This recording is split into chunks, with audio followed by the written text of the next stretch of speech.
심층적인 부분을 다뤄보겠습니다. 저희가 이제 좀 이제 좀 종합적인 이제 학문적 가치에 기반하여서 문화문화재의 지정을 위한 가치를 좀 강조를 하였고, 이런 것들이 왜 함경남도에서 지정문화재가 되어야 하는가를 이제 지역성 중심으로 살펴보았죠. 4년간의 이제 수박에 대해서 그 역사적 의미와 그 학문적 의미를 4년간 이제 연구 및 다양한 활동을 통해서 활동을 해주신 대한수박협회의 이제 송기송 회장님께서 수박에 이제 좀 보다 좀 심층적인 학문적 고찰에 대해서 발표를 해주시겠습니다. 송기송 회장님 발표 부탁드리겠습니다. 요즘 앞서 발표하신 분들께서 수박의 전통성은 어떤 인적인 부분과 그리고 역사적인 부분이죠.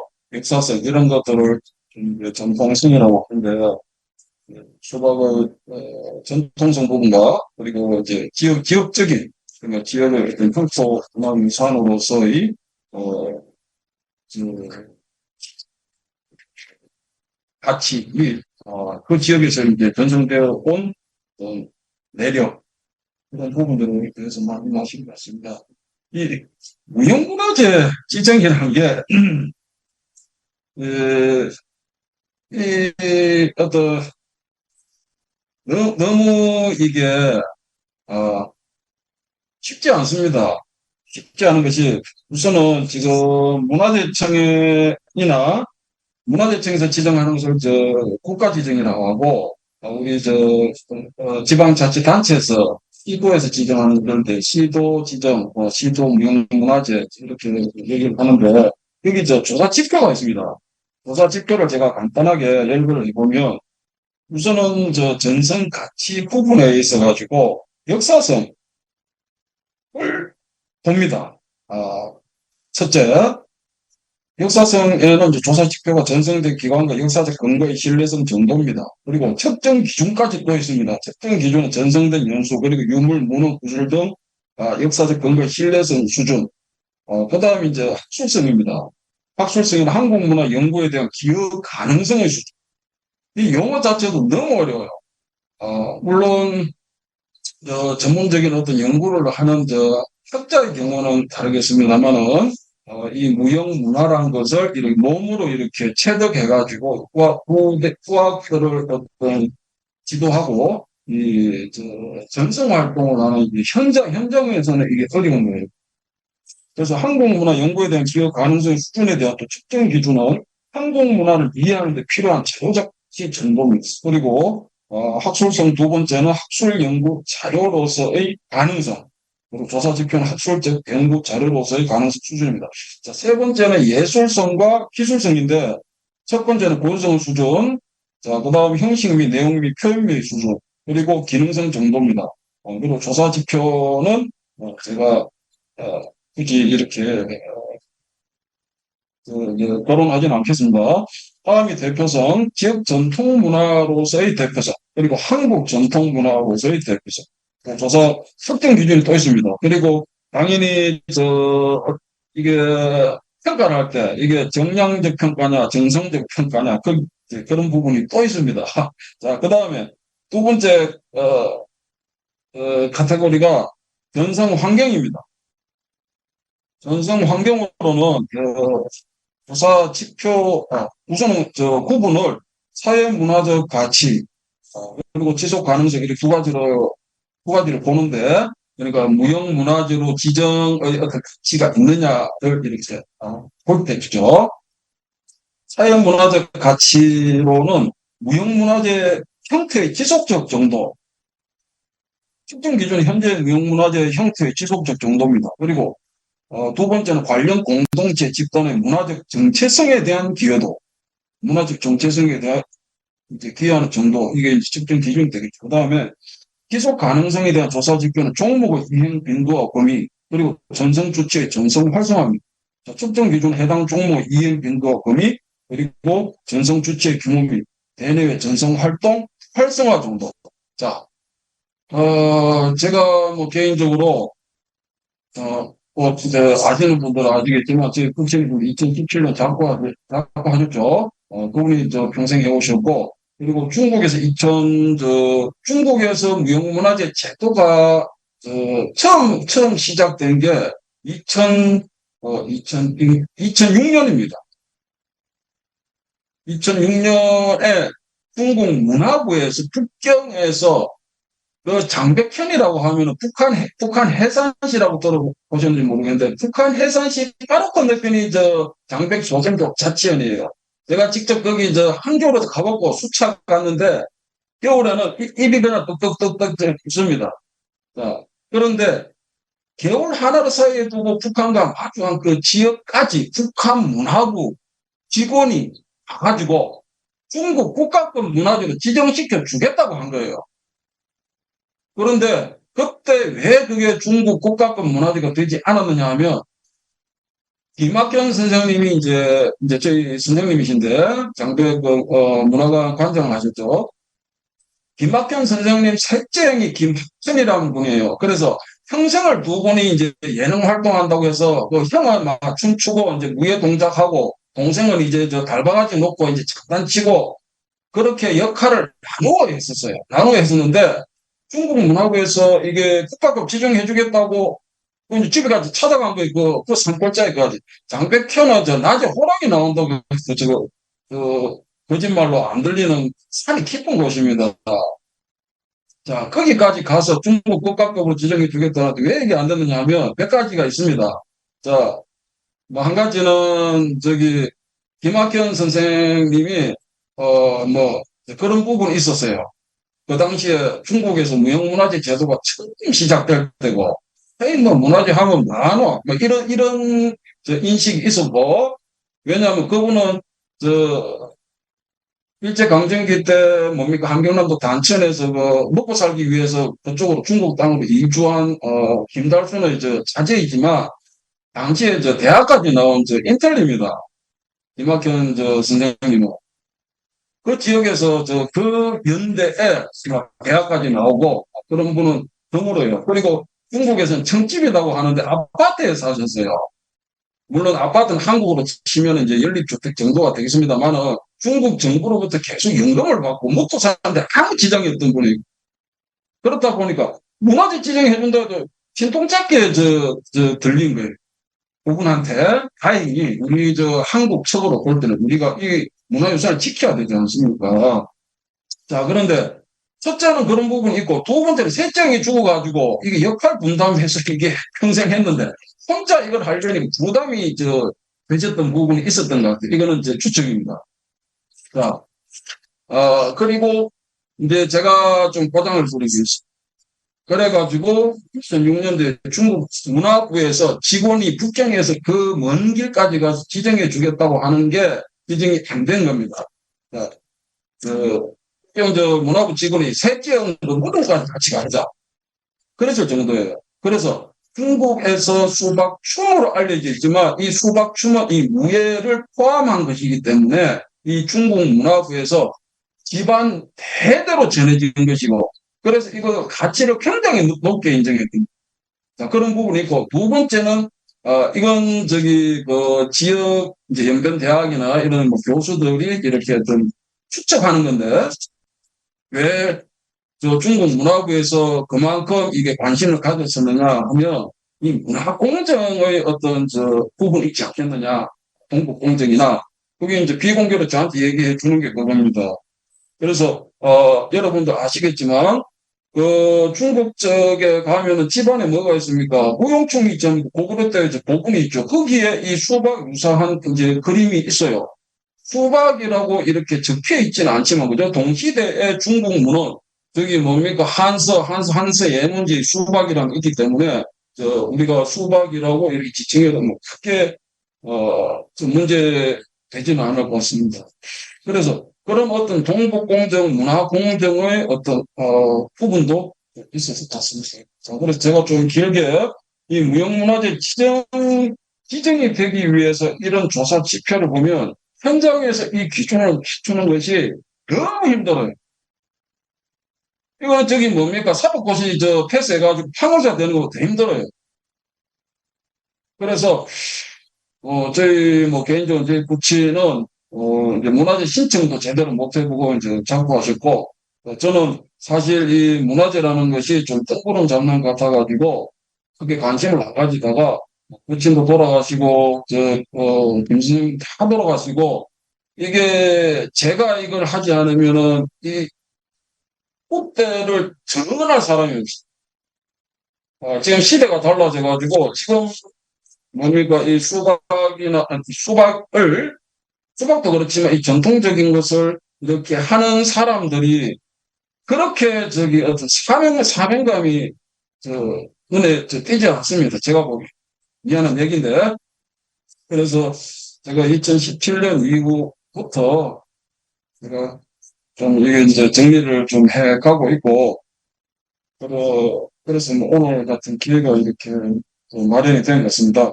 자, 그러면 제가, 제가 발표할 부분은 우선은 2021년에 이북 고도청에서 개최된 함경남도 무형유산 보존 관련 포럼에서 제가 패널로 참석해서 발표했던 부분인데, 편목자 이렇게 간단하게 짚고, 수박의 전통성, 역사성과 관련해가 계보가 이게 있어야 됩니다.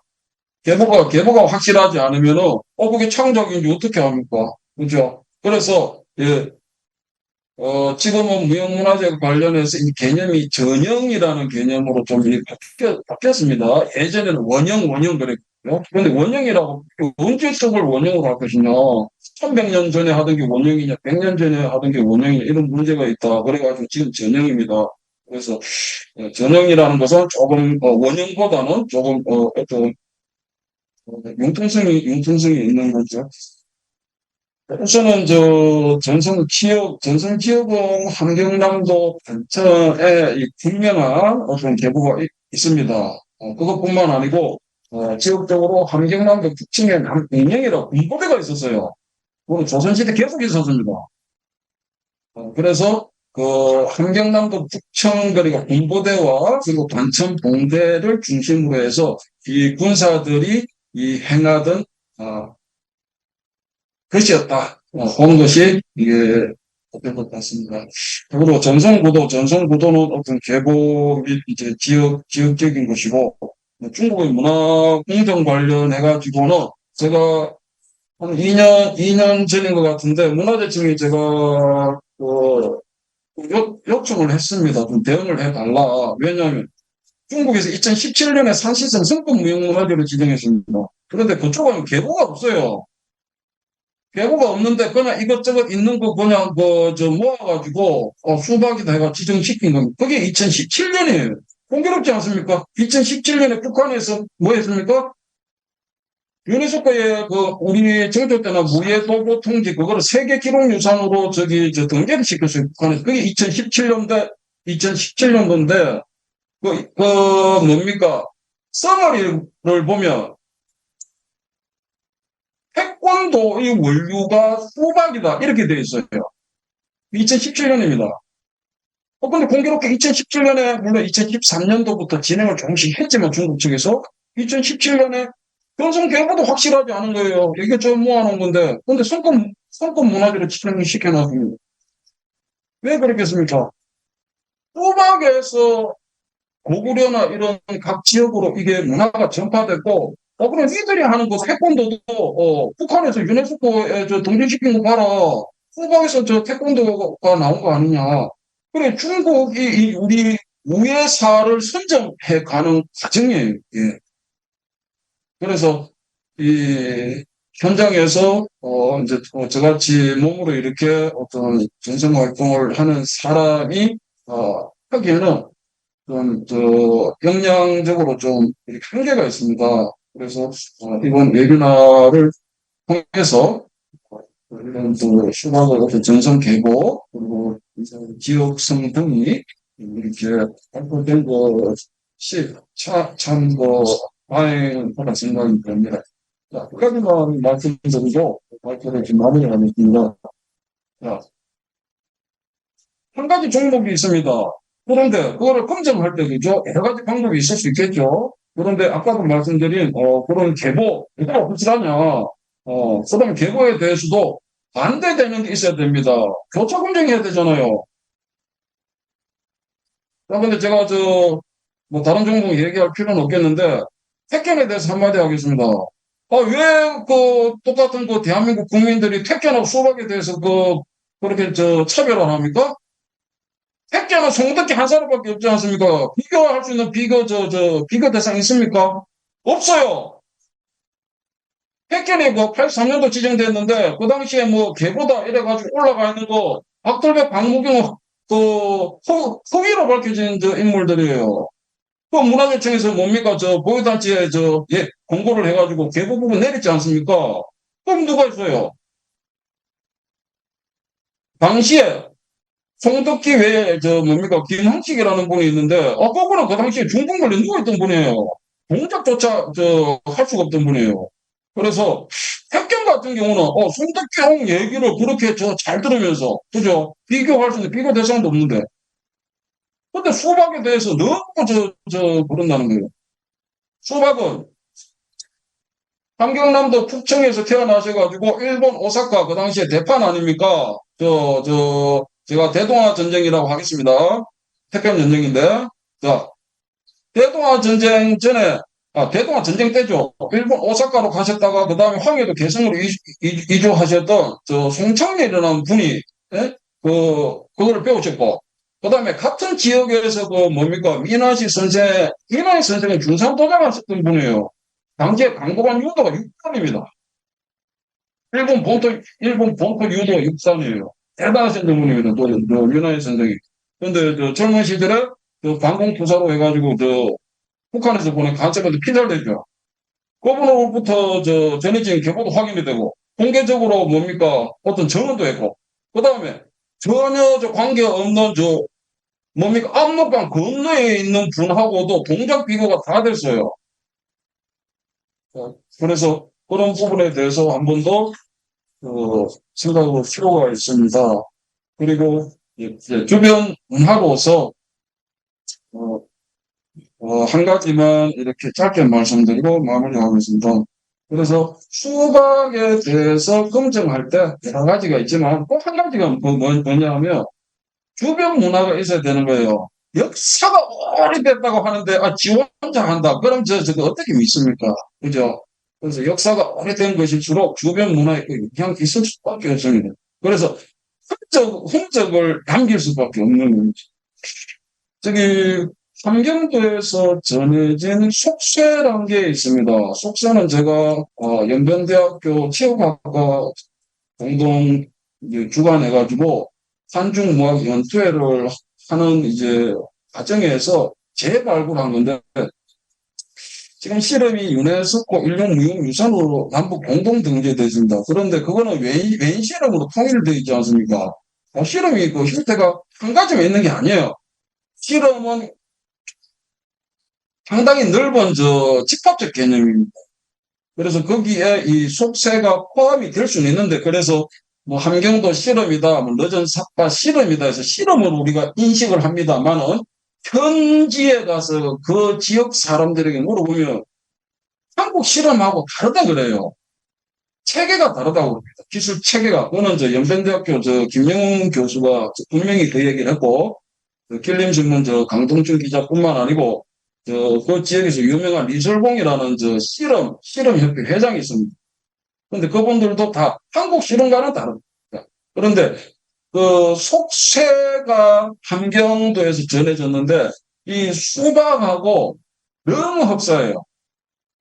그래서 흡사한 거 따지면 몽골의 버그하고 일본 서머도 많이 흡사합니다. 그런데 그거는 몽골이고 저거는 일본이니까 그죠? 그래서 같은 함경도 지역에서 전해진 이런 어떤 민속적인 체계로서 이 수박축을 포함하는 게 이게 수박입니다. 거기는 무예적인 부분과 춤적인 부분이 있는데 이것과 또 형태적으로 유사하고 기술적으로도 유사한 이 속세라는 것이 현재까지 전해지고 있어요.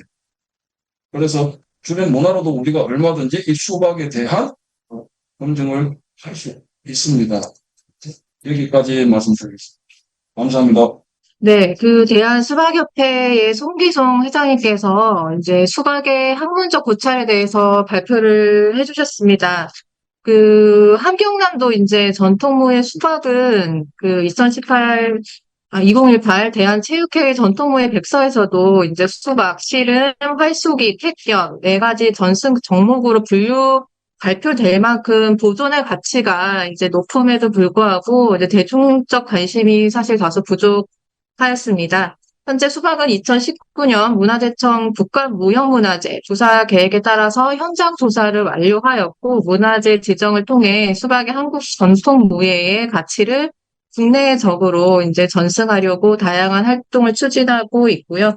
그리고 이런 수박의 전통성에 대한 이제 계보를 잇기 위한 여러 이제 학문적 활동에 대해서 이제 발표를 해주셨습니다.